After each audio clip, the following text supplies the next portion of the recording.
এমন একটা মানুষ নাই পৃথিবীর যে দোয়াত করলো, আল্লাহ আমার অসুখ ভালো করে দে, আল্লাহ আমার ধনী করে দে, আল্লাহ আমার ছেলে চাকরি দে, আল্লাহ আমার বেটার একটা পুত্র সন্তান দে, আল্লাহ। এই করতে করতে একটা মানুষ হাত তুলে কন্ত দুনিয়ার কোনো মানুষকে আমরা গরিব হওয়ার জন্য দোয়া করছে? বিয়ে করে সেই দিন মনে মনে কয় আল্লাহ কাল থেকে যেন আমি ধনী হই, পরে পান্তা খাবার দাঁড়া থেকে চোঙ্গাত লবণ নেই। কথা কর, চাইলেই ধনী হওয়া যায় না। এখানে আবার কোরআনত আল্লাহ বলছেন যে তুমি যদি ধনী হতে চাও, তুমি যদি ক্ষুধা নিবারণ করতে চাও, আমাকে যদি তুমি যদি দুনিয়ার ভয় থেকে বাঁচতে চাও, তাহলে আমি আল্লাহ বলে দিচ্ছি কোরআনুল কারিমে 30 পারাত একটা সূরা আছে, খুব ছোট্ট সূরা, রসুলের বংশের নাম দিয়ে সূরা নাযিল করছে। হ্যাঁ, কি সূরা? ওরে রসুলের বংশের নাম কুরাইশ। আল্লাহ কোরআনে বলছেন ফালিয়াবুদু রাব্ব হাযাল বাইত। তোমরা যদি ক্ষুধা, দারিদ্রতার থেকে, শীত থেকে তুমি যদি বাঁচতে চাও, ভয় থেকে বাঁচতে চাও, তাহলে কাবার মালিকের তোমরা ইবাদত করো। এটা কার কথা?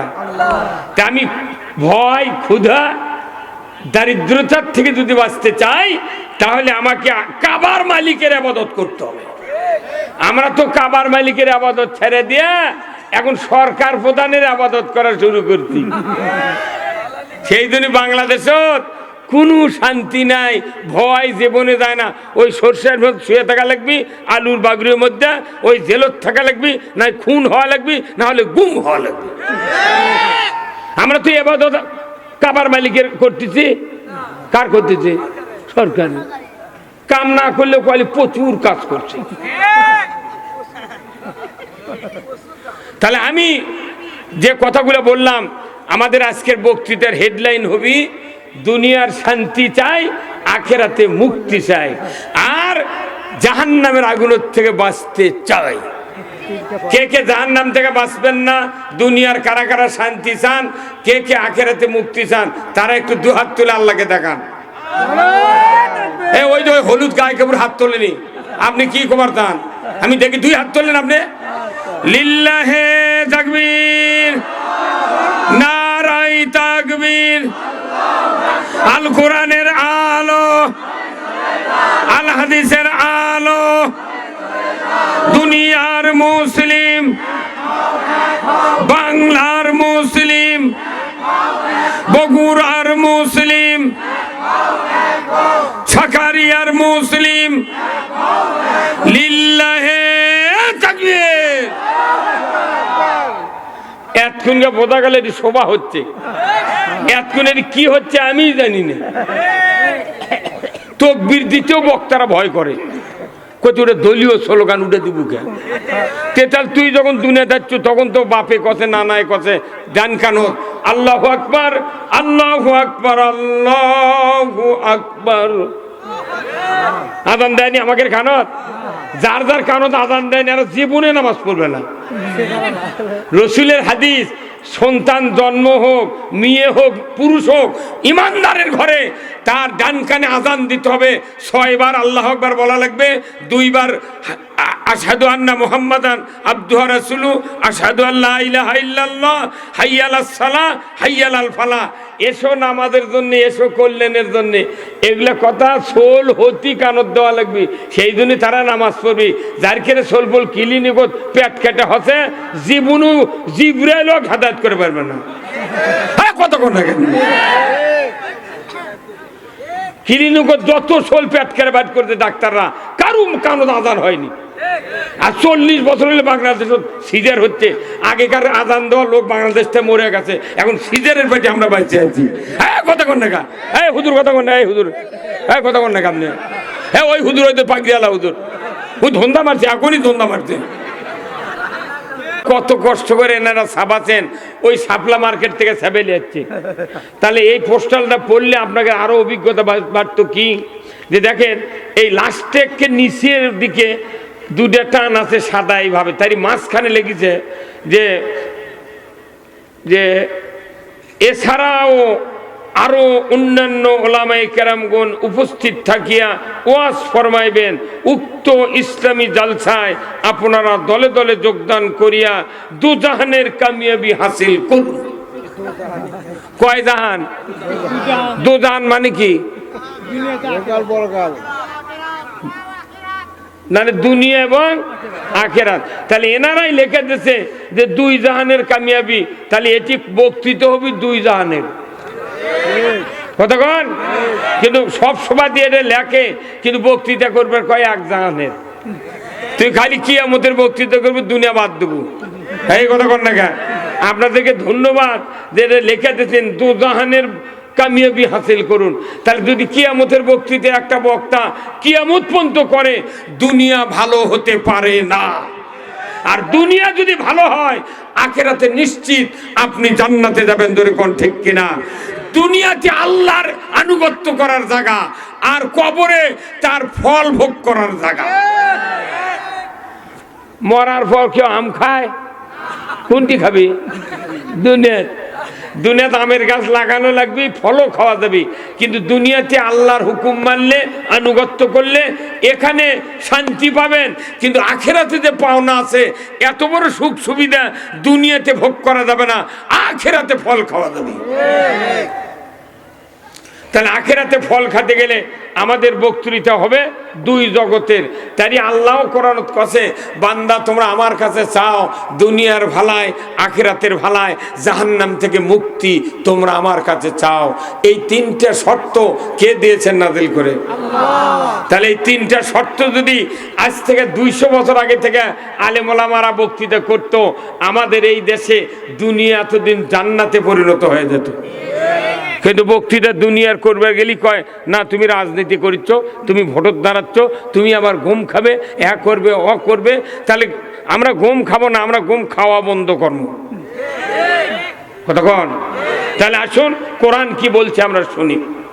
আমার ভাইয়েরা, আল্লাহ রাব্বুল আলামিন কোরআনুল কারিমে বলছেন, কুল্লাহবিতু মিনহা জামিআ ফাইম্মা ইয়াতিয়ান্নাকুম মিন্নি হুদান ফামান তাবিয়া হুদায়া ফালা খাউফুন আলাইহিম ওয়ালা হুম ইয়াহজানুন।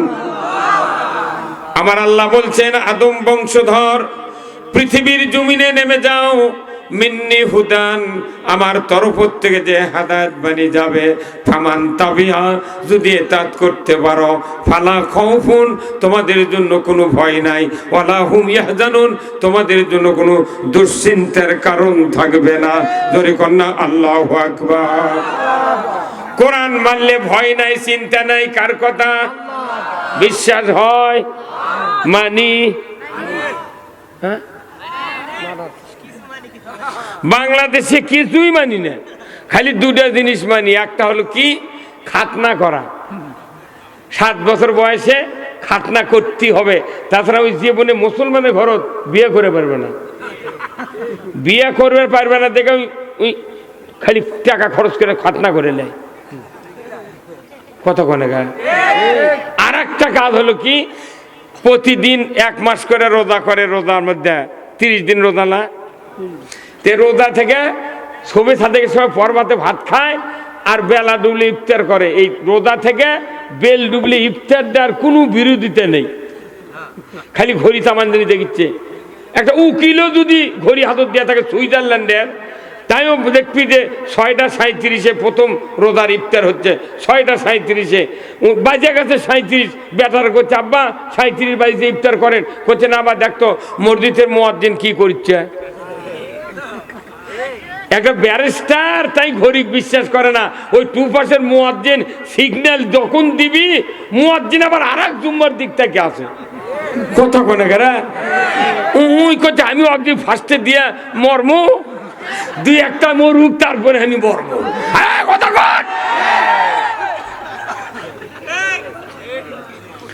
হাতত ঘড়ি থাকে, মোবাইল থাকে, রোজার মধ্যে কেউ বিশ্বাস করে না, খালি কয় মুয়াজ্জিন। তার মানে কি? রোজা এমন একটা ইবাদত, সবাই মিলে একসাথে ইফতার করতে হবে। তার রোজার থেকে আমাদের শিক্ষা গ্রহণ করতে হবে। রোজার মধ্যে আমরা একসাথে তারাবি পড়ি, একসাথে বেতরের নামাজ পড়ি, একসাথে ইফতার করি, একসাথে সেহরি খাই, একসাথে আমরা এই পুরা রমজান অশ্লীলতা আমরা বন্ধ করি, ধরে বলুন ঠিক কিনা? সেই রোজা সামনে আসতেছে না? এই যে রজব চলে গেছে, এখন কি মাস? শাবান। এরপরে রজব হলো পিটেস্ট, আর শাবান হলো টেস্ট, রমজান হলো ফাইনাল।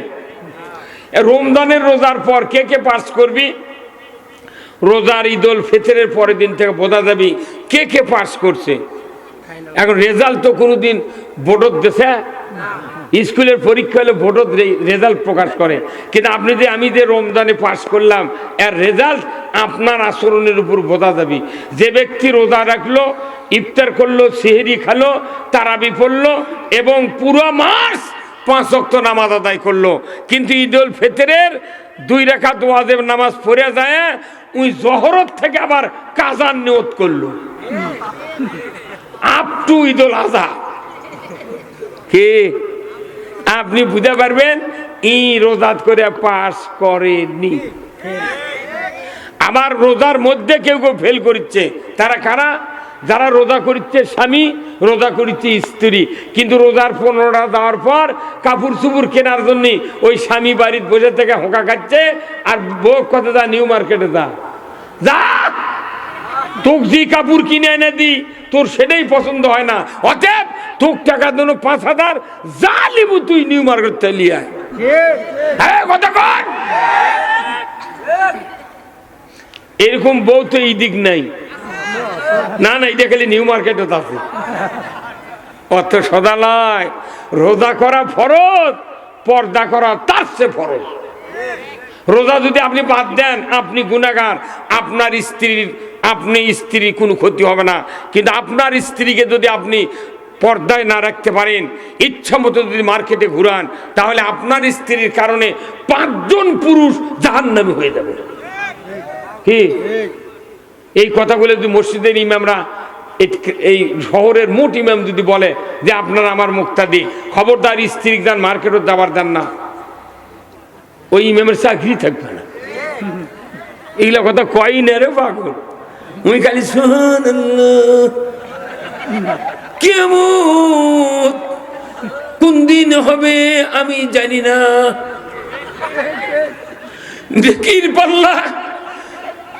নেকির পাল্লা যাদের ভারী হবে, আল্লাহ বলেছেন তারা জান্নাতি।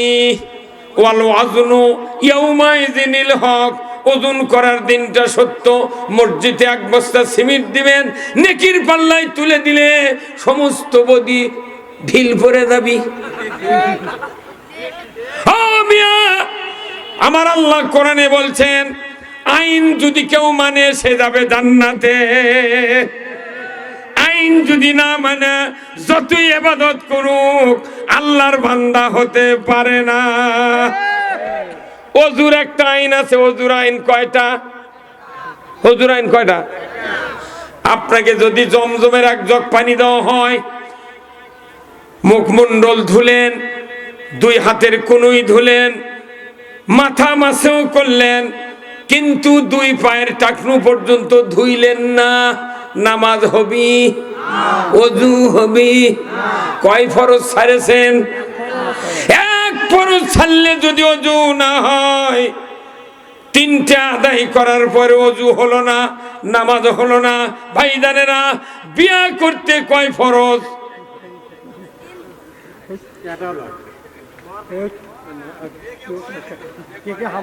ইদি বোধহয় বিয়ে করা মানুষই নেই।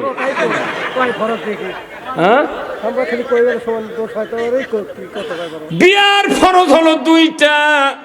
1 নাম্বার মোহরনা পরিষদ, 2 নাম্বার সাক্ষী আর উকিলের মাধ্যমে ইজাব কবুল করা। ধরে কোন আল্লাহু আকবার। আমার দেশে অজুর 4 ফরজের 1 ফরজ যদি আদায় না করলে নামাজ না হয়, অজু না হয়।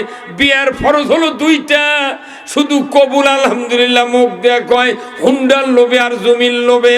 আর 70 বছর বিয়ে করে হসে, একদিন মোহরানা শোধ করেনি। 3 লাখ টাকা মোহরানা বান্দা, 30,000 নগদ, 2,70,000 বাকি। আর অজু করে জুম্মার কোথায় মুসলমান?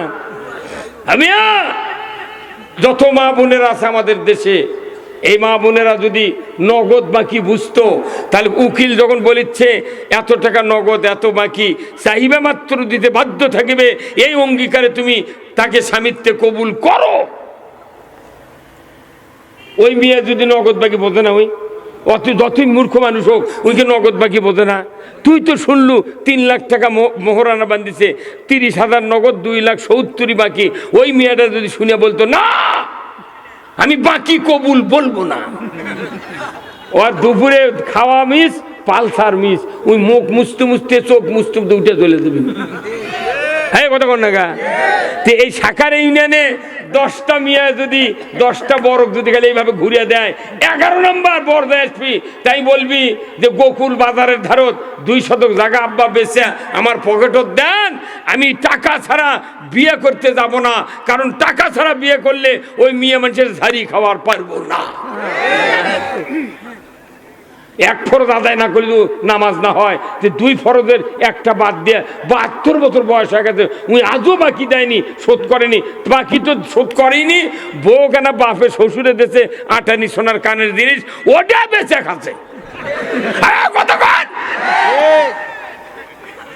যে যে স্ত্রীর কানের জিনিস বেঁচে খাচ্ছি আমরা, তারকে বউ যদি আজকাল সবার মহিলা প্যান্ডেলে থাকে, তাই এটা শুনে করছে, মনে মনে করছে হুজুর আরানা কন হুজুর।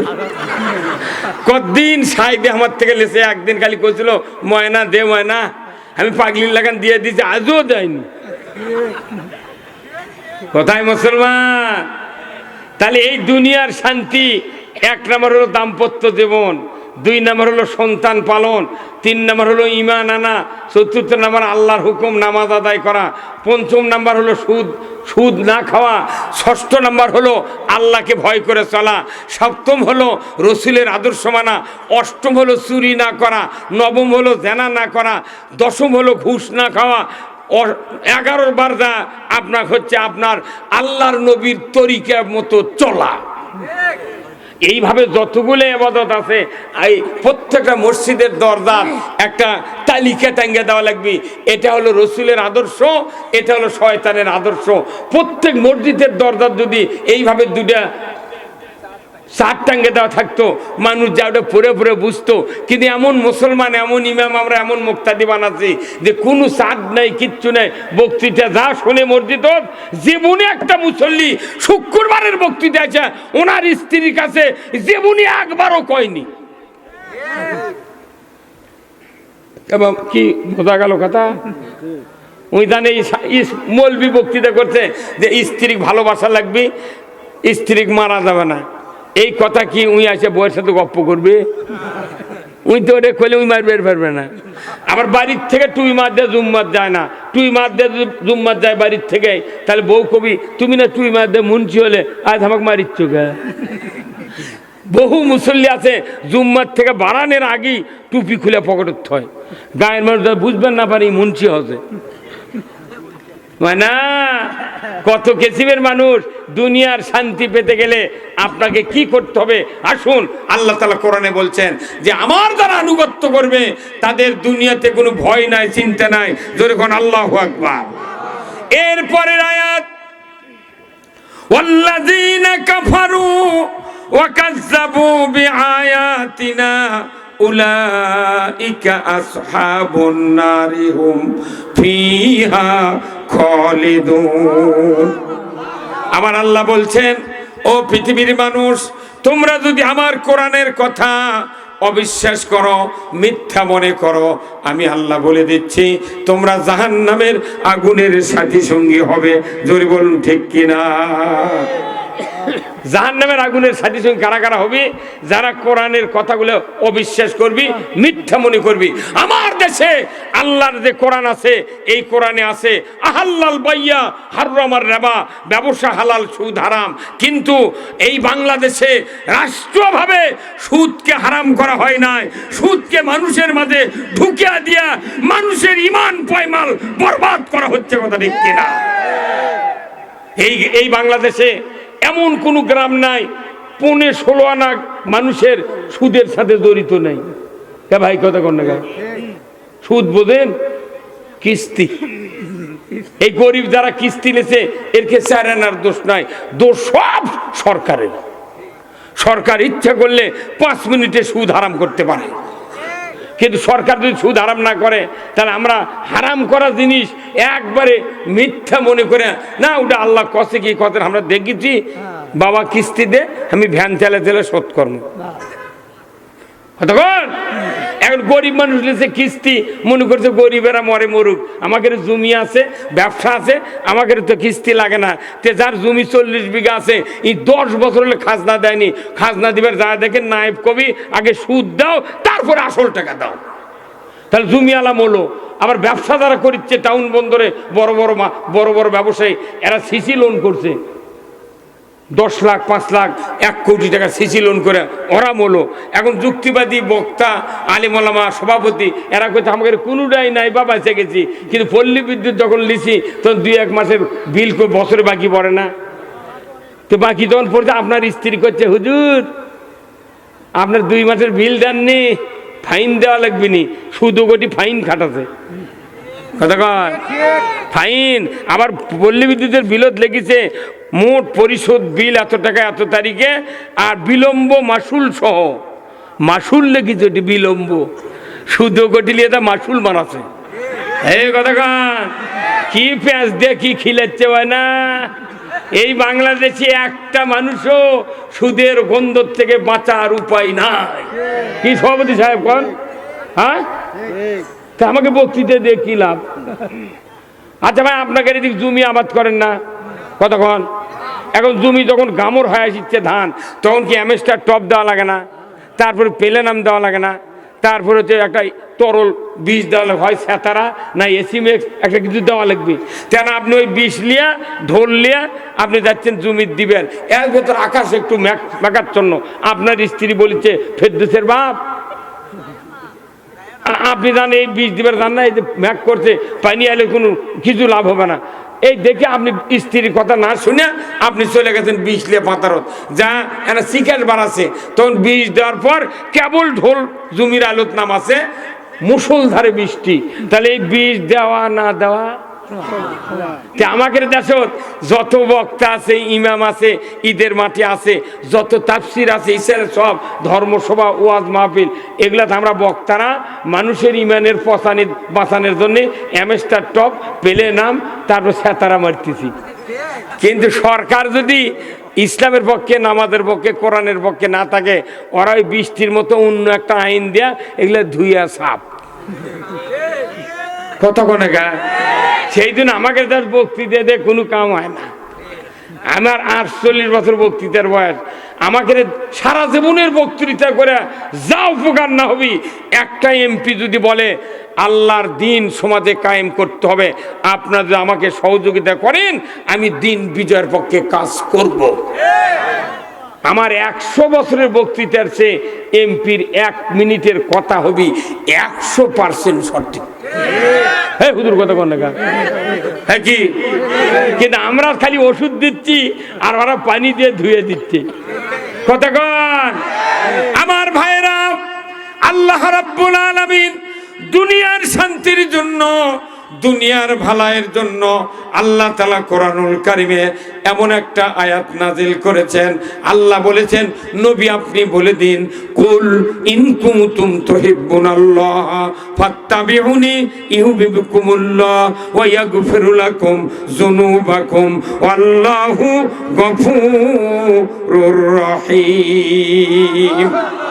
হে নবী আপনি বলে দিন, আপনার উম্মতের ভিতরে তারা যদি আমি আল্লাহ আমাকে ভালোবাসতে চাই, তাহলে ফাত্তাবিউনি, আপনার যেন অনুসরণ করে, আপনার যেন আনুগত্য করে, আপনার যেন আদর্শ তারা মেনে নেয়। আপনার অনুসরণের মাধ্যমে আমি আল্লাহ আমাকে ভালোবাসতে হবে। আপনার অনুসরণ যদি কেউ না করে, যতই মুখ দিয়া আমাকে ভালোবাসার বক্তব্য দিক, চাপা দিক, যতই নামাজ পড়ুক, যতই রোজা করুক, কিন্তু আপনার অনুসরণ করে না, এই ব্যক্তিকে আমি নির্ঘাত বলে দিচ্ছি, তুমি আমাকে ভালোবাসো না। আল্লাহকে ভালোবাসতে গেলে নবীর আদর্শ মানতে হবে। কার কথা? চিৎকার দিয়ে বলেন, কার কথা? আমার আল্লাহ বলছেন, নবীর আদর্শ মানার ভেতর দিয়া আমাকে যারা ভালোবাসবে, আমি রব্বুল আলামিন বলে দিচ্ছি, ইহুবিবকুমুল্লাহ, আমি রব্বুল আলামিন ওই বান্দা বান্দীদেরকে ভালোবাসবো। শুধু ভালোবেসেই ক্ষান্ত হব না, আমাকে যারা ভালোবাসবে আমিও তাদেরকে ভালোবাসবো। শুধু মুখে মুখে ভালোবাসা নয়, আমি ভালোবাসা এমন ভালোবাসা বাসবো, আমার আল্লাহ বলেছেন, ইয়াগফিরু লাকুম যুনুবাকুম, আমি রব্বুল আলামিন তাদের জীবনের সব গুনাহ মাফ করে দেব। তারপরে আল্লাহ বলছেন, আল্লাহু গফুরুর রহিম, আর আমি আল্লাহ সবচেয়ে বড় ক্ষমাশীল। জোরে বলুন ঠিক কিনা? আল্লাহ যদি ক্ষমা করতে চান, তাহলে আপনি ক্ষমা নিতে রাজি আছেন কিনা? হ্যাঁ, আল্লাহ বলছে আমি ক্ষমা করে দেবো, আপনার কি ক্ষমা নিবেন? কারা কারা হাত তোলেন তো দেখে, তুলেন হাত। আচ্ছা, তাহলে ক্ষমা চাচ্ছেন, আল্লাহ ক্ষমা করবে চাচ্ছে, আমি চাচ্ছি আল্লাহ তুমি ক্ষমা করে দাও। তখন আল্লাহ শর্ত দিয়েছে, তোমার ক্ষমা করা হবে, তাহলে নবীর অনুসরণ করতে হবে। কার অনুসরণ? এই দাড়ি টুপি জুব্বা আর খিলাল করা, মেসাক দেওয়া, ওযু করা, উমরা করা, হজ করা, এতটুকুই কি নবীর অনুসরণ? নবীর জীবনের টপ টু বটম 40 থেকে শুরু করে 23 বছর নবুয়তি জীবনের 63 বছর বয়সে উনি দুনিয়ার থেকে ইন্তেকাল করেছেন। পুরো 23 বছর জীবন উম্মতে মুহাম্মাদের জন্য, সারা দুনিয়ার মুসলমানের জন্য অনুসরণীয়, অনুকরণীয়। জোরে বলুন ঠিক কিনা? কিন্তু আমার নেতা, তোমার নেতা, সাউন্ড ধরে হলো গা, আমার নেতা তোমার নেতা, এরা মুখত কয়, কিন্তু নেতা নবী কেউ মানি না। নবী যদি নেতা মানতাম, আমার দেশের নেতৃত্ব রসুলের আদর্শ মাফিক হতো, নামাজ কায়েম হতো, সুদ বন্ধ হতো, চুরি বন্ধ হতো, জেনা বন্ধ হতো। কিন্তু আমরা ব্যর্থ হয়েছি তখনই, যখন রসুলের নেতৃত্বের কথা বলি, তখনই আমরা মনে করি এটা রাজনৈতিক ভাষা। কিন্তু কবরের ভেতরে যখন বলা হবে যে অমান নাবিউকা, তোমার নেতা কে ছিল, তোমার পথ প্রদর্শক কে ছিল, তখন কি করবেন? হায় হাতালা আদ্রি, আমি চিনি না কে আমার পথ প্রদর্শক, কে নেতা, তাই ওই নেতার আদর্শ তো দুনিয়াতে মানিনি। তখন ফেরেশতা কবি, এই আল্লাহর বান্দা, ওই যে রাস্তার ধারে দিয়া কারেন্টের পিলারত, ইউকালেক্টারের গাছত বড় বড় বেলবুন লাগানো ছিল, পোস্টার লাগানো ছিল, এক কানি 3 মাথা, মধ্যে বড় মাথা, তুই উঠে তো ভালো বুঝেছিল। এই কথা কন, ওই নেতা তুই বুঝেছিল, আসল নেতা বুঝে যায়। হুজুর কথা কন না কেমনে? আল্লাহ ফেরেশতাকে দিয়ে বলাবে, হে বান্দা বলো, মান হাজার রাজুল, ওই মদিনার রওজার থেকে সুরঙ্গি করে আপনার আমার কবর পর্যন্ত বলা হবে, মান হাজার রাজুল, ওই পুরুষটিকে বলো। তখনও কবেন, হায় হাতাল আদ্রি, চিনি না ওই মানুষটিকে। উনি হলেন হাজা নাবিগুনা মুহাম্মদুর রাসূলুল্লাহ সাল্লাল্লাহু আলাইহি সাল্লাম। তিনি তো আমাদের নেতা, তিনি তো সেই রাসূল যিনি মুহাম্মদ রাসূলুল্লাহ সাল্লাল্লাহু আলাইহি সাল্লাম। রসুলের জীবন আদর্শ না জানা, না মানা, যদি মসজিদে যদি রসুলের পুরা জীবন ইমামরা যদি না বলে, আমরা বক্তারা বলার কারণে আমাদের সমস্যা হচ্ছে। হ্যাঁ, কতক্ষণ টাকা বক্তারা দন করছে, মুসল্লিরা উঠে করছে, হুজুর সব কথা কোয়া যাবে না, এটা এটা কবেন, এটা এটা কবেন না, কিবা কি কথা ঠিক কিনা? তাহলে আমার আপনার জান্নাতে যেতে হবে, আর দুনিয়াতে শান্তি পেতে হবে। তো দুনিয়ায় শান্তির জন্য 4টি দফা কে নাযিল করেছেন? যেরকম কে? আল্লাহ। আল্লাহ কোরআনে বলছেন, সূরা হজের 41 নম্বর আয়াত, জোরে কোন আল্লাহু আকবার। আল্লাহ বলেছেন আল্লাযীনা ইম্মাক্কান্নাহুম ফিল আরদ আকামুস সালাতা ওয়া আতাউজ যাকাতা ওয়া আমারু বিল মারুফ ওয়া নাহাউ আনিল মুনকার ওয়া লিল্লাহি আকিবাতুল উমুর, জোরে কন্না মারহাবা। আমার আল্লাহ বলেছেন সূরা আল হজ 41 নম্বর আয়াত, ও মুসলমান, যদি তুমি কোন ভূখণ্ডের প্রধানমন্ত্রী হও, রাষ্ট্রপতি হও, সরকার হও, প্রেসিডেন্ট হও, ক্ষমতায় দাও, তুমি 4টা আইন চালু করবে। 1 নম্বর নামাজ কায়েম করবে, 2 নম্বর যাকাত আদায় করবে, 3 নম্বর ন্যায়ের আদেশ করবে, 4র্থ নম্বর অন্যায়ের বারণ করবে। আমি আল্লাহর পক্ষ থেকে ওয়ালিল্লাহি আকিবাতুল উমুর, আমি আল্লাহ আমার পক্ষ থেকে সবচেয়ে বড় ধরনের একটা আদেশ সরকার তোমার প্রতি দিয়ে দিলাম, জোরে কোন আল্লাহু আকবার। নামাজ কায়েম করবে, এই আদেশ আল্লাহ কাকে দিয়েছেন? সরকার। এখন সেই আদেশ দিয়েছে, আমরা বক্তৃতা দিচ্ছি, দেখা যায় বক্তার বেটায় বেনামাজি, মসজিদের ইমামের বেটা ডবল বেনামাজি, মুয়াজ্জিনের বেটা রিডবল বেনামাজি, হাজির বেটা মানে মোতাল্লির বেটা টিপুল বেনামাজি, হাজির বেটা ওযুই করে না। কি কথা বল না? তাহলে নামাজ যদি সরকার কায়েম করতো আমাদের মাথা ব্যথা হতো না। অথচ নামাজ যদি কায়েম না হয়, বলুন তো, আল্লাহ রাসূল বলছেন মান তারাকাস সালাহ ফালাইসা মিন্নি, যে ব্যক্তি নামাজ তরক করলো সে আমার দলভুক্ত নয়, রাসূলের দল থেকে বহিষ্কার। জোরে বলুন ঠিক কিনা? এই বাংলাদেশে নামাজি বেশি না বেনামাজি বেশি? হ্যাঁ সবাই কোন কি? তাহলে এগুলো শোভা কোনটি গেল? মোট করতো বাঙালি নদীতে ভাসে গেছে। 100 বছর বক্তৃতা দিয়ে যা না হবে, সরকার একটা আইন যদি করে 1 মিনিটে তার চেয়ে কার্যকরী ক্ষমতা বেশি হবে। এই যে আমাদের দেশে নির্বাচন কয় তারিখে কোন তো? সবাই কোন? তফসিল ঘোষণা হতো কয় তারিখে? ওই মাসের 27 তারিখ। কোন? আচ্ছা, ওই তফসিল ঘোষণার দিনে সিএসি বলেছে যে যারা যারা নির্বাচনের প্রস্তুতির মূলক লিফলেট, পোস্টার, বেলবন, যারা ওই কি কয় পেনা টেনা টাঙ্গাছেন, আগামী কি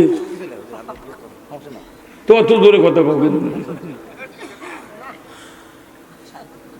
যদি এইগুলি যদি 24 ঘন্টার মধ্যে যদি না নামান হয়, তাহলে আচরণ বিধির মধ্যে পড়ে যায়, আপনাকে প্রার্থিতা বাতিল। বসেন না, উদাহরণ জ্ঞান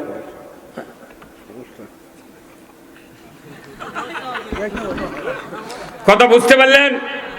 আচ্ছা, এই কথা যখন সিইসি গছে, তখন প্রার্থিতাই দাঁড়াছে, তাইও রাত্রে তাই পোস্টাল টাইনে নামাছে।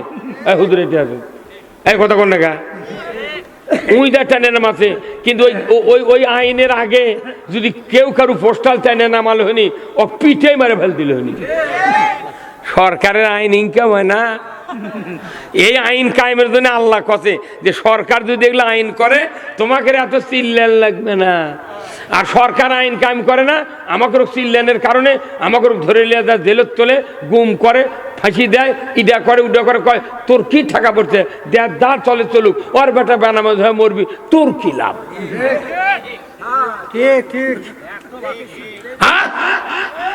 তাহলে নামাজ কায়েম করবে সরকার, তাহলে এই সরকার আগে কায়েম করা দরকার। হ্যাঁ কথা কয়, নামাজ কায়েম করবে সরকার। কার বক্তব্য? আল্লাহ কোরআনে তো আয়াত দিয়েছে মুখ দেখার জন্য। হ্যাঁ, ওই জন্য আমি বললো যে বাংলাদেশে খালি 2টা হুকুম চলে, একটা খাতনা করা আর বেল ডুবলে ইফতার করা, আর কিচ্ছু নেই। কি কিছুই নেই। 1 চামড়ার টাকা গরিবেরা, মনে গরুর চামড়া 300 টাকা, 36 কেজি বকরির খাসির গোস্ত আছে, সেই খাসির চামড়ার দাম 20 টাকা। আর 11 কেজি ভেড়ার গোস্ত আছে, ওর দামই কয় না, কয় পুঁতে তো। কারণ কি, গরিব যেটি টাকা পাবি সেটি টাকা নেয়। ওই চামড়া আবার বিদেশের থেকে পাকা করে নিয়েছে, এক গরুর চামড়া 25,000 টাকা বাটা কোম্পানি অ্যাপেক্স পায়ে পায়ে শো কিনে নিয়েছে, 25,000 টাকা একটা পাকা চামড়া কিনে নিয়েছে, ওরা 2.5 লাখ টাকার জুতো বেচিচ্ছে।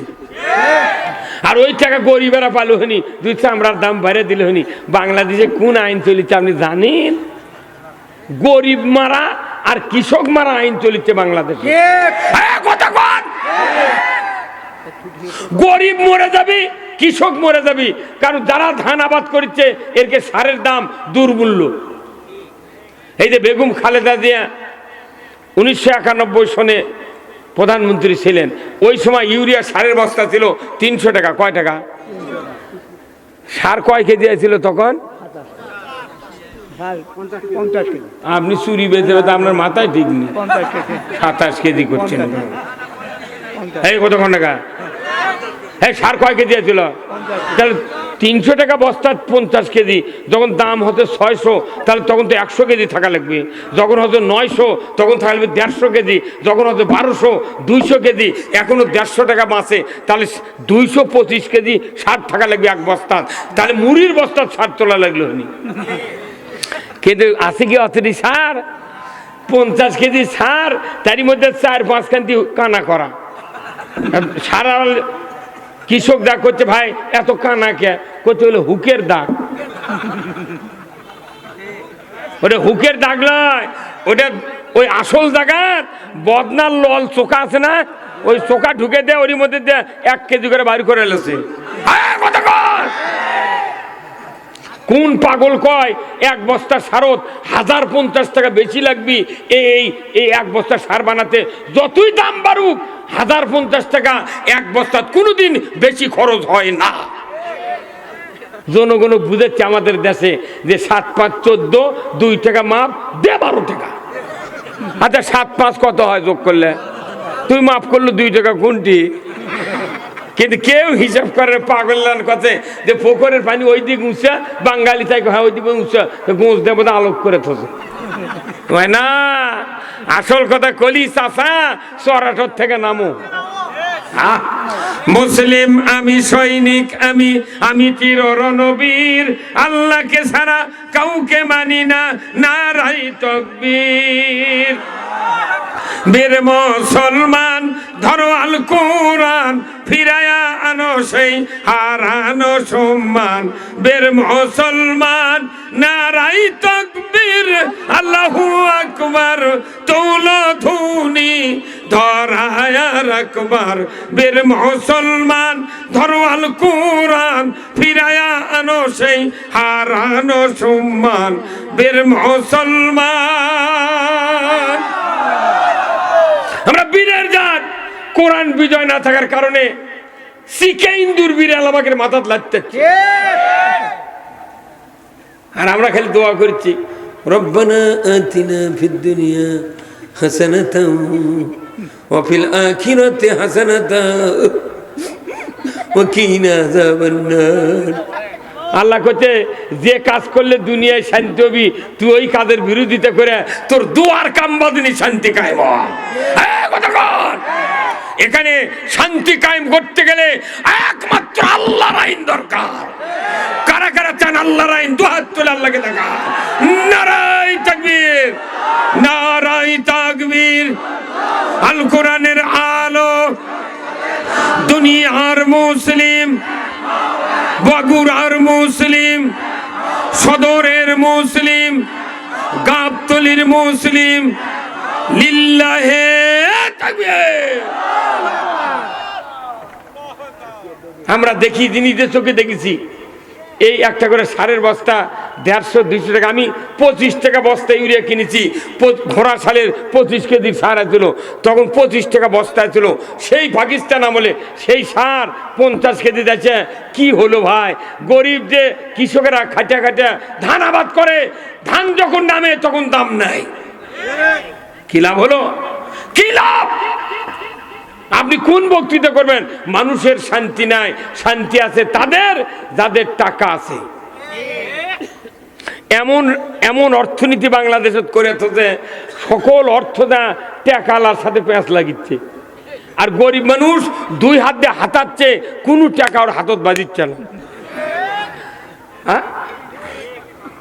গরিব মানুষের উচিত ছিল সরকারকে তাদেরকে খাদ্য, বস্ত্র, চিকিৎসা, শিক্ষা, বাসস্থান এই 5টা গ্যারান্টি দিতে হবে। এটা আল্লাহ কোরআনে নাজিল করেছেন। মৌলিক চাহিদা মানুষের 5টা সরকারকে দিতে হবে। যখন আল্লাহু আকবার। এখন খাদ্য, বস্ত্র, চিকিৎসা, শিক্ষা, বাসস্থান, শিক্ষার জন্য অনেক গরিবের বেটা আছে, সেই মেধা কিন্তু টাকা অভাবে ভার্সিটিতে পড়তে পারে না, ঢাকা বিশ্ববিদ্যালয় জগন্নাথে পড়তে পারে না, কিন্তু দেখা যায় টাকা নেয় 3-4টে বিশ্ববিদ্যালয়ের চান্স পাচ্ছে। বাবু কাছে করছে, আব্বা 3 জায়গার চান্স পাচ্ছি, তাহলে আমি ঢাকাত ভর্তি হই। আব্বা করছে, বাবা টাকা পাবো কোনটি? এমনি হাট করার টাকা পাই না, তোক দিয়ে মর্ম ও টাকা কোনটি পাবো? শেষে আছে শাহ সুলতান কলেজে, না এই লাউরামারা কলেজে ভর্তি হচ্ছে। অথচ এমন মেধা গরিব মানুষের বেটার, ধনী মানুষ যারা ঢাকাত পড়াচ্ছে মাথাত কিছু নেই, ওর করে খালি টাকার জোরে ওটিটা পড়িচ্ছে। ধনী মানুষের কিছু কিছু বেটা আছে, ওর করে গরিবের বেটারা 22 বার করে প্রাইভেট পড়াবি, কিন্তু টাকা অভাবে পড়া পারে না। এই জন্য ধনী মানুষ যারা তারকের বেটা ওর থেকে গদামিলটা পাস করে আছে, উনি হচ্ছে নেতা, ভিপি। ভিপি কি কথা? আর গরিবের বেটা এটি পড়ে তুমি কি জানে, উনি আবার আছে বগুড়া টাউনে একটা কাপড়ের দোকানত চাকরিগিরি করছে। এই কতক্ষণ এই জন্য শিক্ষা সরকার চালু করতে হবে। প্রত্যেকটা ছাত্রকে শিক্ষার পুরো খরচ দিতে হবে, আল্লাহর নির্দেশ। কতক্ষণ দেখা আজকে প্রত্যেকটা ঘরে ঘরে যদি হাফেজ তৈরি হলো, মাস্টার্স পাস করলো, MA পাস করলো, BA পাস করলো, তাদেরকে চাকরি দেওয়া হবে। যে ছাত্র প্রথম জীবনে কোরআন শিখলো, ওই ছাত্র কোনোদিন পথভ্রষ্ট হতে পারে না। আমরা এত বক্তৃতা করি, ভাইরা আমার, ওলাও ইজা মাতাল ইনসানু ইনকাতানহু আমালু ইল্লা মিন সালাসাতিন ইল্লা মিন সাদাকাতিন জারিয়াতিন আও ইলমুহু ইয়ানতুবিহিন নাস আও ওয়ালাদুন সালিহ ইয়াদুলাহু। আমার নবী বলেছেন, মানুষ মরে যাবে, সমস্ত আমল বন্ধ হয়ে যাবে, মাত্র 3টা আমল জারি থাকবে।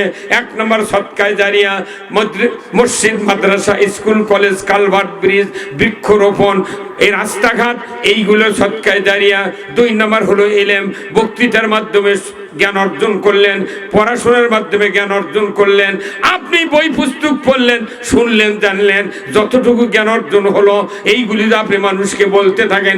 আমার নবী বলেছেন, একজন মানুষকে যদি দিনের দাওয়াত দেন, ওই মানুষ যদি আবার 10 জনকে দেয়, 10 জন আবার 100 জনকে দেয়, কিয়ামত পর্যন্ত কোটি কোটি মানুষ যদি আপনার ওই বক্তব্যের আমল করে, নবীজি বলেছেন 1 কোটি 10 কোটি মানুষ যদি ওই বক্তৃতা আমল করে, তার আমলের থেকে আপনার নামায় আমলে সওয়াব লেখা হবে।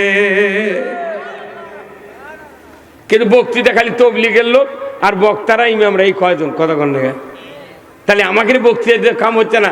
আসল বক্তৃতা হলো সংসদে। এই যে মসজিদগুলা দেখেন, কি মসজিদ, এমন কোনো মসজিদ নাই যে শুক্রবারে নামাজ পড়ে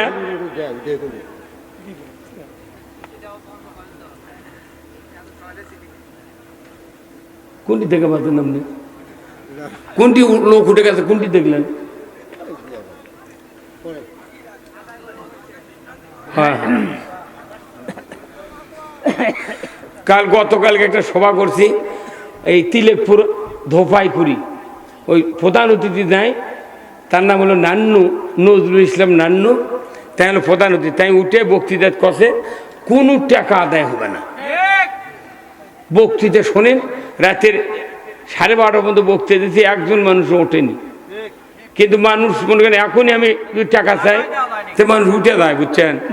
তো এখন আমি কই কিছু কথা, মুরবি কই মুরবি, আপনি হয়তো দেখতে পারবেননি, কে উঠে গেছে, 2-1 জন উঠবি, সব ওষুধ দিয়ে কাজ হয় না।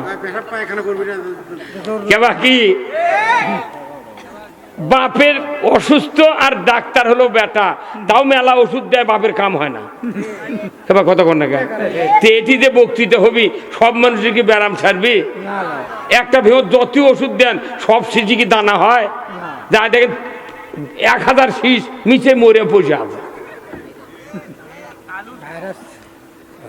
যাই হোক, মসজিদের ওই দিকে তো আমি যাচ্ছি, হয়তো কি একটা সভাত 5 শ্রেণীর লোক থাকে, বুঝছেন? মনে করেন 2 দল মিলে আমাকে দাওয়াত দিয়েছে, এক দল করছে কোনো এক দাওয়াত দিস না, ইয়েছে খালি ওগলাই ওগলাই ওগলাই। আবার যখন সভা জমে গেল তখন আরেকজন করছে এই সময় মানুষ জমে গেছে টাকা চাইলে 10 লাখ টাকা উঠলো হয়নি, হুজুর আদায় করলেন না। আরেকজন করছে কি ভুল করছি বারে, আহা হা এই দোকানদারি না বসে যে খালি দোকান তুলে দেন হয়নি, মানুষ জুমকে এলো। আরেকজন করলো যে আর যে লোকগুলো খাবার দেন বারে এই আলু ঘাটি করে ওরা খালো ঠিক, কিন্তু ওরা সবাদ বসলো না। আবার যারা সবাদ বসছে এরা পোলা পালো না, তবে কি তার 5 শ্রেণীর লোক থাকে। আবার এটি যারা চেয়ারত বসে আছে এই সকলি কি এই বক্তৃতা ভালো লাগিচ্ছে, মনের মধ্যে কারো কারো চুল করছে, কোথায় এগুলো কবিকা আমরা কোন দিক যাবো বা আমরা কোন দিক যাবো। ওই জন্য বিপদত পড়ে গেছি যে আমাকে শোভা করা মানে লাইটুও ঠিক থাকা লাগবে, সাপও মরা লাগবে। হ্যাঁ কথা কর না। এখন এটি কমপক্ষে 12 দলের লোক আছে, এই জামাত, তবলিগ, এনসিপি, বিএনপি, আওয়ামী লীগ, জাতীয় পার্টি, জাসদ, তারপরে হাত পাকা কত লোক আছে। তাহলে এমন চিকিৎসা করা লাগবে সবারই যাতে উপকার হয়। কেউ তো উঠে করছে না যে হুজুর আমি নামাজ পড়ি আমার বেটা পড়ে না, আমি নামাজ পড়ি কিন্তু আমার বউ পর্দার থাকে না, বেটা আবার কিস্তির টাকা লেছে উই নামাজ পড়ে না, এই মধ্যে মধ্যে বিড়ি খায়। কেউ কোনদিন সভা দুটে কথা কেউ কয়নি। তাহলে ওগুলো না জেনে আন্দাজে বক্তৃতা করা লাগছে, দেখা যায় সব মানুষের উপকার হচ্ছে। কিন্তু ওই দেবাশিসের কাছে যান, বক্ষব্যাধি দেবাশিস, ওই ডক্টর খিলসে আছে, উনি খালি বুকের চিকিৎসা করছে। ডাক্তার শহীদুল ওরা আমার মামাতো ভাই হয়, তো ওই যে হার্টের স্পেশালিস্ট উনি খালি হার্ট করছে, বাকির কাছে যান চোখ দেখিচ্ছে। কথা কন না। আবার আনিসুর রহমান আসছিল খরমপুরির ওই বাটু ডাক্তার, হাড্ডি ওই গেলে হাড়ুয়া ভাঙ্গিচ্ছে, কাম করছে। কত কনেকা। আবার আপনাকে টিএমএসএস এর ফজলুল হক আছে নিউরোলজি, উনি খালি রক দেখিচ্ছে। কত কনেকা। তাহলে যাই যে স্পেশালিস্ট, তাহলে আমাকে কোয়া লাগবি যে হুজুর আপনি খালি এক বক্তৃতা দেন। তাহলে তো সেটাই তো আমি আগে করছি যে এটি লেখা আছে যে দুজাহানের কামিয়াবি হাসিল করুন। আমি যদি এই বক্তৃতা 2 জাহানের না করি, কিয়ামতের দিন আমার জিভে টেনে বের করে আগুনের কেসি দিয়ে গাছ দিয়ে দেখা সিলভার কাটে, উনকে আমার জিভে কাটবে। এই জন্য আমি করছি যে মা আগামী দিনে যদি ইসলাম ক্ষমতায় যায় কিংবা বিএনপি জামাত মিলে সরকার গঠন করে, যতজন এমপি হবি আমার বাড়ির দাওয়াত দেবো, 2টা গরু জব করে সকাল 10টার থেকে রাত 12টা পর্যন্ত বক্তৃতা হবি। পুলিশ বিডিআর দিয়ে ওই এলাকা ঘেরাও করে নিয়ে এমপি করে আমি একদিন পরে রাত 12টা পর্যন্ত বক্তৃতা শুনাবো। এমপি করে শুনাবার পারলে জনগণের বক্তৃতা শোনাই লাগবে না। কিন্তু এমপি শুনাবার দিবেনই না আপনি, কোথাও ওরা আবার এগুলো শুনবি কে? আসল বক্তৃতা ওদের শোনা লাগবে। হ্যাঁ কথা বল। এমপি ঠিক হলে বাংলাদেশ ঠিক, 151 জন এমপি ঠিক, বাংলাদেশ ঠিক। আমাকে এগুলো বক্তৃতার পর 5 বার ভাই আপনাকে শোনেন তো, হাঁস চেনেন? হাঁস, এই পাতি হাঁস, পাতি হাঁস যখন একে ডিম পারে পারে শেষ হয়ে যায় তখন পাতি হাঁস কি কুঁচে বসে না? যখন কুঁচার জন্য হাঁস পাগল হয়ে গেছে, এখন হাঁসের ডিম মোট আপনি খায়া বেঁচে শেষ করতেন, তাহলে আপনার বউ করছে, তাহলে হাঁসের তো কুঁচা ছাড়ান যায় না। তখন আপনি বুদ্ধি দিচ্ছেন যে একটা ফোরোয়া লাখের এই মুন্দে ঢুকে মুন্দে বার কর করে পাও দড়ি লেগে 20 ধারত বান্ধে থুয়েছি। ওই 4 দিন বান্ধে থুতে তাও কুঁচা ছাড়ে। পরে যখন আবার কুচার দেওয়ার লাগিছে তখন আপনার গিন্নি করছে কি 8টা 12টা ডিম, মুগরির ডিম ওই পেটের তলেতে বাচ্চা তোলাছে। 28 দিন পর বাচ্চা উঠছে, তখন আপনার গিন্নি ওই বাচ্চা আর ওই হাঁস সুদ্ধা টোপাতে বান্ধে থাকে 2 দিন। গাও যখন বাচ্চাকে সরজরা হচ্ছে তখন ওই বাচ্চা হাঁসদের ছাড়িয়ে হাঁসের পাশে বাচ্চা ঘুরছে, মুগরির বাচ্চা মনে করছে এটা আমার মাও। কতক্ষণে কেরা কি মনে করছে এটাই মাও, তাহলে হাঁসের পাতে মুগরি ঘুরিচ্ছে। মানুষ দেখে আশ্চর্য হয়, কি রে মুরগির বাচ্চা হাঁসের পাতে, কি কুদরত আল্লাহর। কেরে ওটা আল্লাহর কুদরত, তুই দিছু কি হাঁসের পেটের থেকে মুগরির ডিম। এখন এই হাঁস আর খোলাত ঘুরতে ঘুরতে ফুস করে যা দেখে যে একটা কুঁড়ি আছে, ওই কুঁড়ির মধ্যে পানি দেখে 28 দিন পর্যন্ত হাঁস খোলাত বস থেকে ওর গাওটাও সেদ্ধ হয়ে গেছে। ওই দইরা নামিছে পানির মধ্যে, নামি এখন কাল্লা ইঙ্কা করিচ্ছে আর ক্যাক ক্যাক করিচ্ছে আর করছে মুগরির বাচ্চা করো, মা আয়, মা মা আয় আয় হায় আয় আয় মাই, তোর মুগরি বাচ্চা করছে, তুই কি করছু?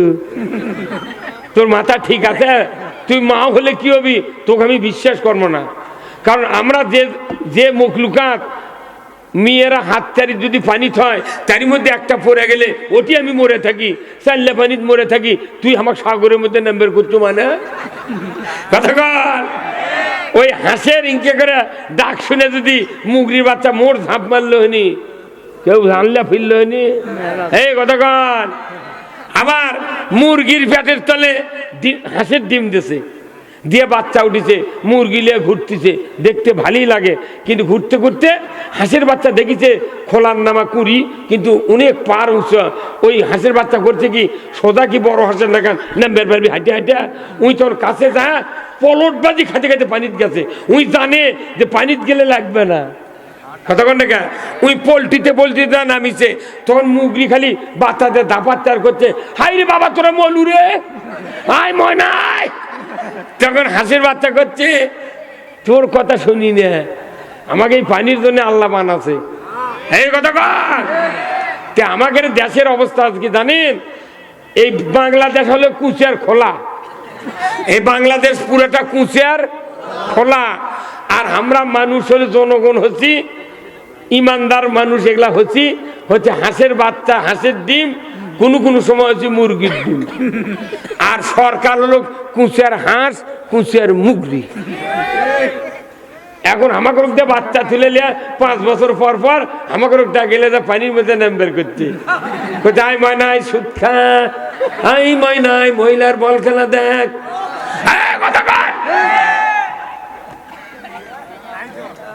কি এ আপনার কথা কর কাল্লা ধোকান কে এতই শক্তি কমে গেছে আপনার? আপনি জোরে কথা কর না কে? অনেকক্ষণ দেখিচ্ছি আপনি মুখই খোলেন না। প্রথম আল্লাহকে খুশি করতে হবে, জবান দিয়া জোরে কোন আল্লাহু আকবার। নামাজ এত বড় ইবাদত, প্রথমেই বলা হয় আল্লাহু আকবার। আগে মুখ দিয়ে আল্লাহ খুশি করা লাগবে, তারপরে দেহ দিয়ে খুশি। আপনি মুখ খুলতে না পারেন, আমি দেখেছি টাউন বন্দরে যত মসজিদে আমি নামাজ পড়ছি, ইমাম সাহেব ওটি বকে মরে যাচ্ছে, মুখ দিয়ে ফেনা উঠে গেছে, একটা মুসল্লি হ্যাঁ হু কিচ্ছু ওই দিক তাকাই না। এই কথা কি সত্যি কোনো? আর আমি 47 বছর ইমামতি করছি, আমার মসজিদে স্লোগান হচ্ছে, ওরা জানে যে কথা না করলে বাটাম ফাটাবে। আগে আল্লাহকে খুশি করতে হবে জবান দিয়া, জবান ছাড়া কোরআন পড়া যায় না, জবান ছাড়া আল্লাহ খুশি করা যায় না, জবান ছাড়া দরুদ পড়া যায় না, জবান ছাড়া মানুষের সাথে কথা মন ব্যবহার প্রকাশ করা যায় না। তাহলে জবানটা কে দিয়েছেন? তাহলে আপনি যত আল্লাহর কথা শুনবেন তত সমর্থন করতে হবে, তাহলে আল্লাহ তাআলা আপনার জীবনের গুনাহ মাফ করে দেবে। কথা ঠিক কিনা? আমাদের দেশে এখন এমন একটা পরিবেশ চলছে, যদি কেউ হয়তো ধানের শীষের ভোট চাচ্ছেন আলহামদুলিল্লাহ, তখন করছে ভাই আপনার আমার কথা বেশি আসবেন না, আমি তল দিয়ে ঠিকই আছি। তখন করছে যে তুই কি চায়না জাল হতো মাছ মারার, পানির মধ্যে ডুবে তোনার মাছ ঢুকলো। এই কথা কর, মেলা মানুষ আছে এখন চায়না জালের মতো, ওই নির্বাচনত ভোটও চায় না, কোন পথে আছে উইও বোঝে না, উই করছে আমি চায়না জাল। সাহাবারা যদি চায়না জাল হয়ে থাকলো নি বদরের যুদ্ধ, উহুদের যুদ্ধ, তারপরে তবুকের যুদ্ধ যদি না করতো, এটি আমাদের এই ইসলামের স্বপ্ন দেখা লাগতো না। আমার ভাইরা, আজ থেকে 1500 বছর আগে আল্লাহর নবী মক্কা থেকে মদিনায় হিজরত করলেন। বদরের যুদ্ধের জন্য 313 জন সাহাবী তৈরি করলেন, 1000 কাফেরের মোকাবেলা হয়ে গেল। বদরের যুদ্ধে আল্লাহ তাআলা 5000 ফেরেশতা দিয়া বিজয় লাভ করালেন। এরপরে উহুদের যুদ্ধের দামামা বেজে গেল। নবীজি মদিনার মাটিতে দুপুরবেলা সাহাবাদেরকে ডাকলেন, আনসার মুহাজিরদেরকে ডাকলেন, ওগো মদিনার আনসার মুহাজিররা তোমরা একত্রিত হও, আমি তোমাদেরকে একটা জিজ্ঞাসা করব। সাহাবারা আনসারেরা সব একত্রিত হয়ে গেলেন। নবীজি বললেন যুদ্ধের দামামা বেজে গেছে, উহুদ প্রান্তরে যুদ্ধ হবে। 3000 কাফের আসবে, মোকাবেলা করতে হবে, 1000 সৈন্য দরকার। কে আছো, কোথায়? তৈরি হও, তাড়াতাড়ি করে তরবারি নিয়ে উহুদের জন্য প্রস্তুতি গ্রহণ করো। জোরে কোন আল্লাহু আকবার। ঠিক দ্বীপ্রহের সময় রসুলের দরবারে একজন যুবক, লম্বা চড়া যুবক, গায়ের রং ফর্সা, মাথার চুল এত ঘন, দেখতে শুনতে ভালো। এই যুবকটি এসে রসুলের সামনে দাঁড়িয়ে সালাম দিলেন, বললেন আসসালামু আলাইকা ইয়া রাসূলুল্লাহ। রসুল জবাব দিলেন, বললেন হুজুর, আমি আপনার ওই উহুদের যুদ্ধের অংশগ্রহণ করতে চাই, আমাকে একটু যদি অনুমতি দিতেন আমি উহুদের যুদ্ধে যাইয়া যুদ্ধ করতাম। ধরে কোন মারহাবা। আল্লাহর নবী এই যুবকের কথা শোনা মাত্রই যুবকের মাথার থেকে পা পর্যন্ত অবজার্ভ করতে শুরু করলেন।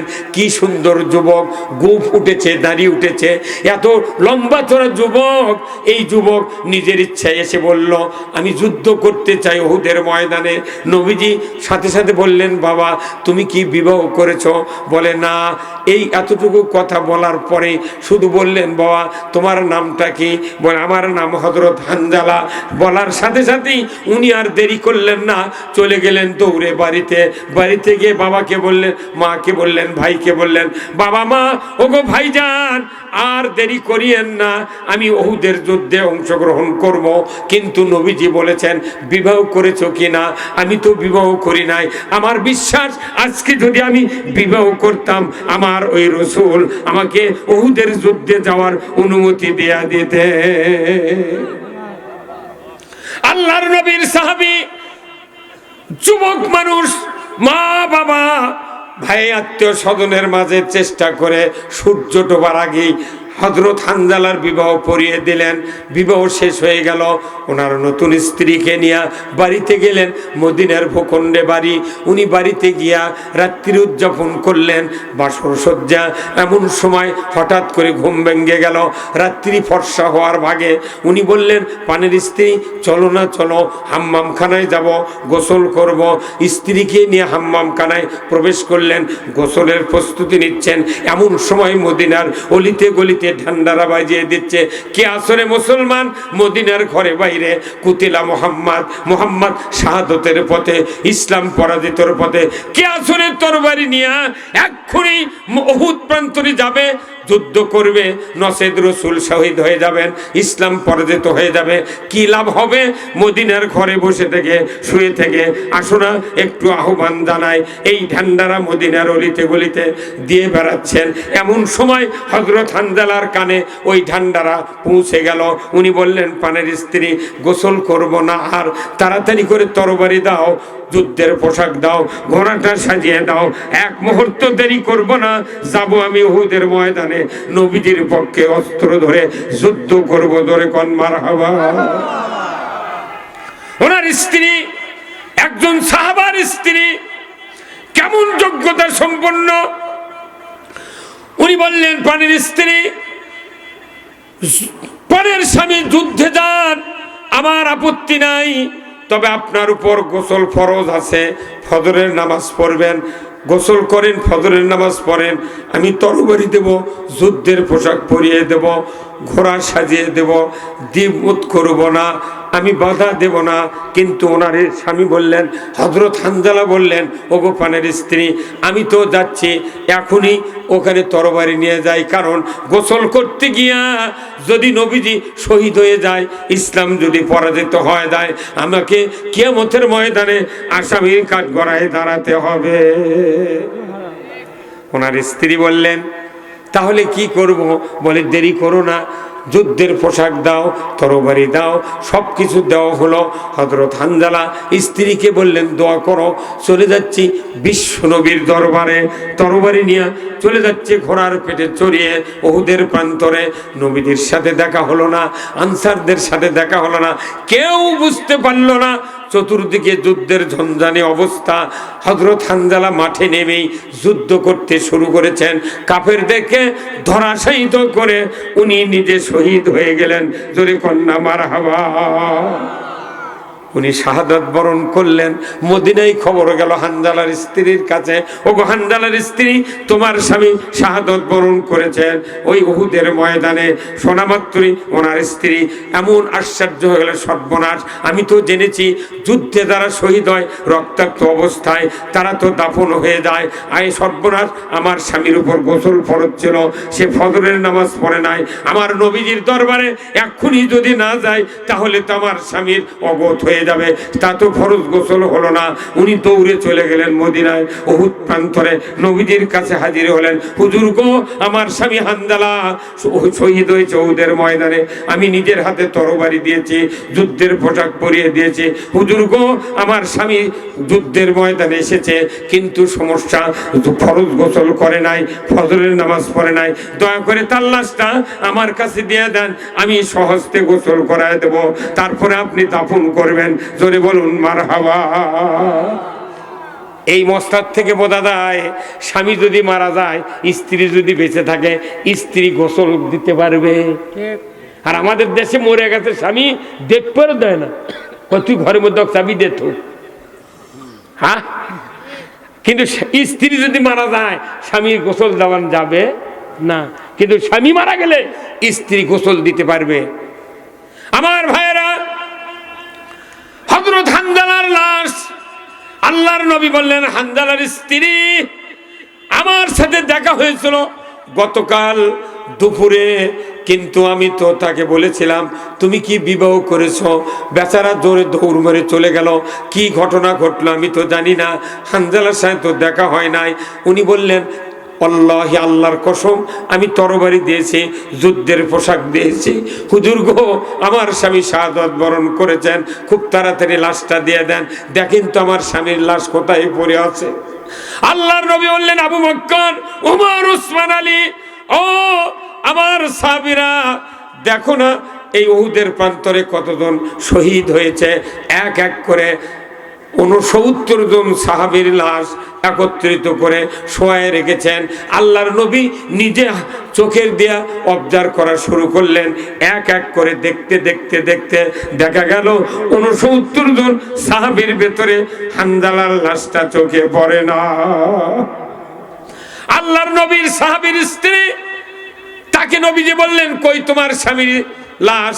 আমি তো পাইলাম না। উনি আবার বললেন, হুজুর, আমি সহস্তে তরবারি দিয়ে সাজিয়ে দিয়ে তাকে পাঠিয়ে দিয়েছি। আল্লাহর নবী একবার শহীদদের দিকে তাকান, আর একবার আরশের দিকে নজর করলেন। আল্লাহ বুঝতে পারলেন নবীজি আমার তরফ থেকে খবর চায়। সাথে সাথে জিব্রাইলকে বলে দিলেন, জিব্রাইল যাও, যাও রে জিব্রাইল যাও, ওই যে আমার নবী খবর চায়, তুমি গিয়া বলো যে হানজালা ফরজ গোসল করে নাই, ফরজ গোসলের 3 ফরজ কাজা করেছে, ফজরের নামাজের 2 ফরজ কাজা করেছে, 5 ফরজ কাজা করে ইসলাম বিজয়ের জন্য তরবারি নিয়ে যুদ্ধ করে উহুদ প্রান্তরে শাহাদাত বরণ করেছেন। আমি আল্লাহ ওই ফেরেশতা দিয়া উহুদ প্রান্তর থেকে হানজালার লাশ 4র্থ আসমানে উঠায়া হাউজে কাউসারের পানি দিয়ে গোসল করায় দিচ্ছে। তুমি যাও, নবীকে বলো অল্পক্ষণের ভেতরেই হানজালার লাশ উহুদের প্রান্তরে পৌঁছে যাবে। গোসল করেনি, নামাজও পড়েনি, শহীদ হয়ে গেছে ইসলাম বিজয়ের জন্য। সুবহানাল্লাহ। কোথায় গোসল করে দিচ্ছে? আর হুজুর করুক যদি কয়া হয় যে না ইসলামের পক্ষে কথা করছে, দেখি বুঝি কম লেখাপড়া শিখিনি জানেন। আর ওটি গোসল করেনি, ফজরের নামাজ পড়েনি, তাহলে নামাজের চেয়ে, ফজরের নামাজের চেয়ে ইসলাম। আল্লাহ কোরআনে বলছেন সূরা মায়দার 8 নম্বর, 9 নম্বর, 10 নম্বর আয়াত, আমার আল্লাহ বলেছেন, ইয়া আইয়ুহাল্লাযীনা আমানু কুনু কাওয়ামিনা লিল্লাহি শুহাদা বিল কিসত ওয়ালা ইয়াজরিমান্নাকুম শানানু কওমিন আলা আল্লাহ তা'দিলু ইদিলু হুয়া আকরাবু লিত-তাকওয়া ওয়াত্তাকুল্লাহ ইন্নাল্লাহা খাবীরুম বিমা তা'মালুন আল্লাযীনা আমানু ওয়া আমিলুস সলিহাতি লাহুম মাগফিরাত ওয়া ইনদাহু আজরুন আযীম। জোরে কন্না মারহাবা। আল্লাহ কোরআনুল কারীম সূরা মায়দার 8 নম্বর আয়াতে বলেছেন, ও দুনিয়ার ঈমানদারেরা, তোমরা আল্লাহর বিধানসমূহ পূর্ণরূপে কায়েমকারী হয়ে যাও, ন্যায়ের শহীদ সাক্ষ্য প্রদানকারী হয়ে যাও। কোনো বিশেষ সম্প্রদায় শত্রুতা যেন তোমাদেরকে ন্যায় বিচারের থেকে বিরত রাখতে না পারে। তোমরা ন্যায় কায়েম করো। হুয়া আকরাবু লিত্তাকওয়া, সবচেয়ে খোদাভীতির সবচেয়ে বড় আমল হলো আল্লাহকে ভয় করার কাজ, হলো আল্লাহর জমিনে আল্লাহর দিন কায়েম করার কাজ। ধরে কন্যা আল্লাহু আকবার। এই জন্য আল্লাহ তাআলা চতুর্থ আসমানে হাউজে কাউসারের পানি দেয়া গোসল করায় দিলেন। নবীজির কাছে খবর এসে গেল। নবীজি বললেন, ওগো হানজালার স্ত্রী, তুমি টেনশন করো না, আমরা খুঁজে খুঁজে পাই নাই, কিন্তু তোমার স্বামীর লাশ চতুর্থ আসমানে চলে গেছে, হাউজে কাউসারের বেহেশতি পানি দিয়া গোসল করায় দিচ্ছে। ধরে কন্যা মারহাবা। অল্পক্ষণের ভিতরেই লাশটা পৌঁছে যাবে। যারা হজ করেছেন উহুদ প্রান্তরে মাঝখানে আমির হামজার কবর আছে, শুধু একটা পাথর পোঁতা আছে মাঝখানে। এটাই হলো সাহাবাদের কবরের চিহ্ন। আর আমার দেশে কলার গাছ পুঁতে যদি কবর বানায়, 3 তলা বিল্ডিং করে। কয় গরু শাহ শুয়ে আছে। কি শাহ? গরু শাহ। আর বাস থেমে থেমে কর করে 500 টাকার নোট দিচ্ছে। মরা মানুষ তুই টাকা দিয়ে লাভ করে। প্রত্যেকটা মাজারে মাজারে যেদিন বছর অন্তর কি 6 মাস পর ওই বাস্কের চাবি খুললে 4-5 বস্তা টাকা বাড়ায়। এক মাজারের মোতাল্লি আমাকে করতে, হুজুর এই খুরসা পয়সা এত কোনটি থেকে কব্বর দেয়, আমার মাথা চলে না, এগুলো আমরা গুনবেরও পারি না, কাকু দিবেরও পারি না। আমি তোর ওই টাকা দেয় কয়টা কম্বল কিনে দিছো? কব্বর দেয় শুয়ে দেয় শীতের দিন, ও কম্বল কিনে দিচ্ছ কয়টা? প্রতি বছর একটা করে কম্বল দিলে তো ওই কব্বরের উপরই তো 1000 খানিক কম্বল হয়ে গেল। এই যে মহাস্থান বাংলাদেশের এক ঐতিহ্যবাহী জায়গা, বগুড়ার এক নিয়ামত, পরশুরামের সাথে যুদ্ধ করে শাহ সুলতান বলকি রহমতুল্লাহ বলক দেশ থেকে আছে, এটি যুদ্ধ করে কালেমার পতাকা উড়েছে। ধরে কোন আল্লাহু আকবার। সেই শিলা দেবীর ঘাট, সেই মহাস্থান ঠিকই আছে। প্রতি বছরের বৈশাখ মাসের শেষ বৃহস্পতিবারে 27 মণ গাঁজা খায়। করতোয়া ফেভারত লাগে, অন্যান্য ফেভারত লাগে, 27 মণ গাঁজা খায়। তাহলে ওটি গাঁজা খাওয়ার জন্য বলকদার থেকে আচ্ছা মানে না, ওই গাঁজা বন্ধ করার জন্যে ওই উনি এসে যুদ্ধ করছেন। অথচ মহাস্থান একটা পবিত্র জায়গা, সেটি সেরেক হচ্ছে, মহিলা মানুষ দিয়ে তার জিয়ারত হচ্ছে, লাফালাফি হচ্ছে, তাবারক জিলাপি কি চান, ওটি মানে হোটেল খুলেছে। কেউ আবার ওটি হাসিয়াল বানাচ্ছে, ওরা আবার ভাড়া উপায় করে। কইতে এটি একটা পাক করবো, টাকা দেওয়া লাগবে 1,500, তাহলে তুই খড়ি পাবো, খড়ি তো লিয়ে যাবে এটা, কয় পাতিল পাবো, পোলা, তোরা যা পাক করবো, আমার খালি ঘর আর হাসিয়াল টাকা দিব, তারপরে যাবো এর থেকে না। ওই ব্যবসা করার জন্য আচ্ছা। আর বিড়ি খায় খায় একজনের মুস কলে হয়ে গেছে, গাঁজা খায় খায় দাড়ি একে গোলাপি রঙের হয়ে গেছে। ঠিক কি ঠিক? কথা কন না। আচ্ছা কোন একটা ডিসির পাশে কি কোনদিন একটা চৌকিদার কোনদিন নামাজ পড়ছে? অথচ এই একটা ইমাম, এই ইমামের পাশে 500 জন মুসল্লি নামাজ পড়ে। সুবহানাল্লাহ কোন। একজন ইমামের পেছনে ঈদের নামাজ 2000 লোক নামাজ পড়ে না? এই শুক্রবার দিন যারা আমাদের বাংলাদেশের ম্যাক্সিমাম, খালি আমার ইউনিয়নে একটা মসজিদ খালি কোটা চলে না, সেটা হলো ভাটরা মসজিদ। এ আকবর আলী খান চৌধুরী, শামীম চৌধুরীর বাপ, ওই গ্রামত বাড়ি। ওই একটা জুম্মাত খালি কোটা চলে না। আর আমার ইউনিয়নত 274টা মসজিদ আছে, সব মসজিদে কোটা চলে। আর ইমাম কি জাঁদরেল ইমাম, 1000 লোক 500 লোক নামাজ পড়ে, তাই ডান দিকে সালাম ফিরায়, বাম দিকে সালাম ফিরায়। আল্লাহর নবীর হাদিস, ফরজ নামাজের সালাম ফিরানোর পর 4টা কথা অনুবাদ করা লাগবে মুখ দিয়ে। কি? প্রথম বলা লাগবে আল্লাহু আকবার, তারপরে 3 বার বলা লাগবে আস্তাগফিরুল্লাহ, আস্তাগফিরুল্লাহ, আস্তাগফিরুল্লাহ। এই 3 বার বলা লাগবে, তারপরে যা হয় হবে। কিন্তু আমার দেশের ইমামরা খালি ডান দিকে সালাম ফিরে, বাম দিকে সালাম ফিরে, তখনই করছে ডান দিকে কৌটো আছে, কৌটো না ছাড়ে দেখো, মেহেরবানি করে কৌটো ছাড়েন। আমি দেখেছি, আমি 47 বছর ইমামতি করছি, আমি কোনোদিন কইনি কৌটা ছাড়ার কথা, তুই দিস দে না দিস না দে। আমি দেখেছি তল্ল ধরে তাকে দেখেছি, যাই প্রথম কোটো আগে দেয়, ইচ্ছা না পয়সা কোটে দেয় না। আবার যাই দেয় ইনকা 5 টাকার ওই কাঁচা টাকা নিয়ে আসা, কোটা থাকে এটি এটি কোটো, ওই 1 ফুট উঁচের থেকে ফেলে দেয়। যখন ঠক করে সাউন্ড হয়, ডান দিকে থাকে চাচা কয় চাচা শুনে বাঁচো, আবার বাম দিকে তাকে কয় ভাই শুনে বাঁচো। আল্লাহ দেয় শব্দ করে, আর বেটার চাকরির জন্য ঘুষ দেয় লোক করে। কতক্ষণ এই বাংলাদেশে ইসলাম গেল ভিক্ষে, আর দেশ গেল মানুষের আইনে। আওয়াজ ধীরে হলো গা, আওয়াজ ধীরে হলো গা, জোরে করবেন না গা। কোন পক্ষে? শান্তি নাই, শান্তি নাই, শান্তি নাই রে। কি এই যে মসজিদগুলো আমাদের দেশে আছে, 5 ওয়াক্ত নামাজ, বিকেল বেলা আসরের নামাজের আজান ওই ইমাম দিয়ে, মেলা মসজিদ আছে বাজারের কাছে, ওরা আকামুদ্দার মানুষ পায় না। খালি এই যে ভোট বেঁধে গেছে, চা খাওয়ার জন্য খালি একদল লোক খালি দৌড়চ্ছে। দোকানদাররাও বুঝিছে, দোকানদারও আবার ভোটের নেতারা কয়ে গেছে চার রং খালি লাল হবে, চিনি বেশি দেবো না। ওরা কত খাবি খাব।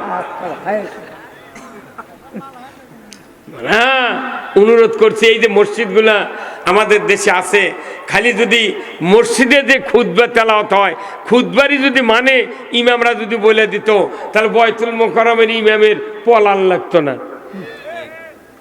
খুতবার যা বক্তৃতা হয় আরবি দিয়া, এই অর্থ যদি বুঝানো হতো, আমার দেশের মানুষগুলা আরো 100 বছর আগে বাংলাদেশে আল্লাহর আইন কায়েম করত। কিন্তু আমরা তো বলি না।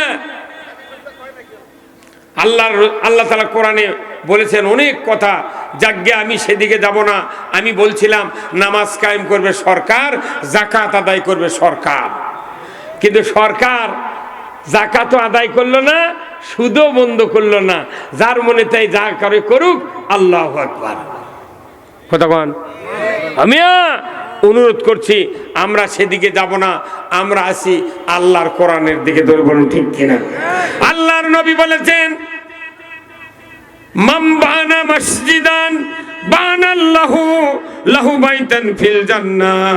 রাসূল বলেছেন, যারা মসজিদ তৈরি করবে, অর্থ দেবে, জায়গা দেবে, জমি দেবে, আল্লাহর বান্দারা পরিশ্রম করবে, আমার আল্লাহ বলেছেন অর্থ দিবে, আমি কিয়ামতের দিন তাদেরকে জান্নাতের ভেতরে বালাখানা দিয়ে দেব। জোরে কন্যা মারহাবা।